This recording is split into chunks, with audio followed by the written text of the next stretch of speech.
السلام علیکم ویورز، میں کنیز فاطمہ اور آپ دیکھ رہے ہیں راہ ترمیم۔ اور آئیے چلتے ہیں آج کی ویڈیو کی طرف۔ قرآن پاک وہ کتاب ہے جو حضرت محمد صلی اللہ علیہ وآلہ وسلم پر نازل ہوئی، اور قرآن پاک میں ہی اللہ نبوت کا سلسلہ حضرت محمد صلی اللہ علیہ وآلہ وسلم پر ختم کر دیتے ہیں۔ وہ کسی دوسرے نبی کی کوئی گنجائش باقی نہیں رکھتے،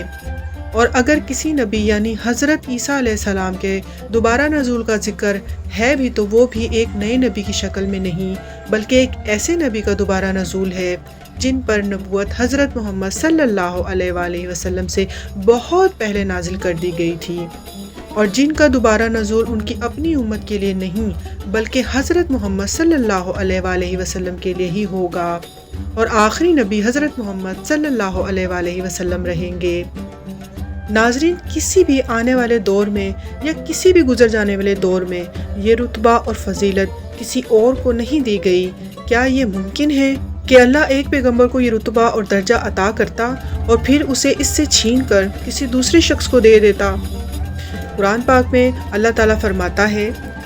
کہ بات میں اللہ سے بڑھ کر سچا کون؟ تو ناظرین، کیا یہ ممکن ہے کہ وہ اپنی بات کو خود ہی رد کر دیتا؟ اور پھر اگر اللہ کی اس بات کی گواہی حضرت محمد صلی اللہ علیہ وآلہ وسلم خود دیتے ہیں کہ ہاں وہ اللہ کے آخری رسول صلی اللہ علیہ وآلہ وسلم ہیں اور ان کے بعد دوبارہ کوئی نبی نہیں آئے گا، تو پھر کیا ہمارے لیے کسی بھی طور یہ جائز اور مناسب ہے کہ ہم کسی دوسری شخص کے نبوت کے دعوے پر غور تک کریں؟ انسان اللہ کی مخلوقات میں سے وہ واحد مخلوق ہے جسے عقل جیسی نعمت سے نوازا گیا، اور یہ ایک ایسی مخلوق ہے جو اس عقل کو استعمال کر کے سوچنے میں آئے تو خود اللہ کے وجود کے لیے ثبوت کی تلاش شروع کر دیتی ہے، پھر اس سلسلے کو یہیں پر محدود نہیں رکھتی بلکہ اسے پیغمبروں کی ذات تک دراز کر دیتی ہے، پہلے سے موجود پیغمبروں کی نبوت کے بارے میں سوال کرتی ہے، پھر انہیں پیغمبر مان لیتی ہے، اور اس کے بعد قرآن کے واضح احکامات کے باوجود زمین پر مزید پیغمبروں کی تلاش شروع کر دیتی ہے، اور اس تلاش میں یہ بات فراموش کر دیتی ہے کہ نبی بنتا نہیں تھا، بنایا جاتا تھا، اسے معبوس کیا جاتا تھا، اور ہم انسانی ایولیوشن کی ان آخری دہائیوں میں کھڑے ہیں جہاں مزید نبیوں کی آمد کا سلسلہ اس لیے ختم کر دیا گیا کیونکہ انسان کے لیے ایک دین اور ایک نبی کا انتخاب کر لیا گیا۔ اب کسی نئے عقیدے کی ضرورت نہیں بلکہ صرف تقلید کی ضرورت ہے، تقلید یعنی پریکٹس کی ضرورت ہے اس ایک آخری اور مکمل دین کی جسے پیغمبر اسلام حضرت محمد صلی اللہ علیہ وآلہ وسلم پر ختم کر دیا گیا۔ اب ہر وہ شخص خسارے میں رہے گا جو دین کی رسی کو مضبوطی سے تھامنے کے بجائے تفرقے کی راہ اختیار کرے گا۔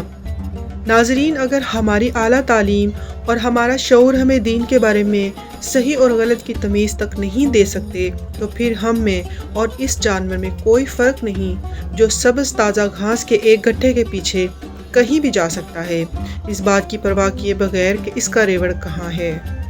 ناظرین، جیسا کہ ہم سب جانتے ہیں کہ اللہ کے آخری پیغمبر حضرت محمد صلی اللہ علیہ وآلہ وسلم تھے جنہوں نے 1400 سال پہلے مدینے میں وفات پائی۔ 1400 سال پہلے مسلمان ایک امت کے طور پر اسی ایک شخص کے سائے میں کھڑے ہیں۔ 1400 سال بعد بھی ہمارے لیے وہ ایک آخری نبی صلی اللہ علیہ وآلہ وسلم ہیں جن کے بعد کوئی دوسرا نبی بھیجا گیا نہ بھیجا جائے گا، اور ہر وہ شخص جو کسی دوسرے شخص میں کسی دوسرے نبی کا عکس تلاش کرنے کی کوشش کرتا ہے تو اسے ایک بار اپنے ایمان کا از سر نو جائزہ لے لینا چاہیے جس میں وہ اپنے آپ کو مطلع کرنے کی کوشش کر رہا ہے۔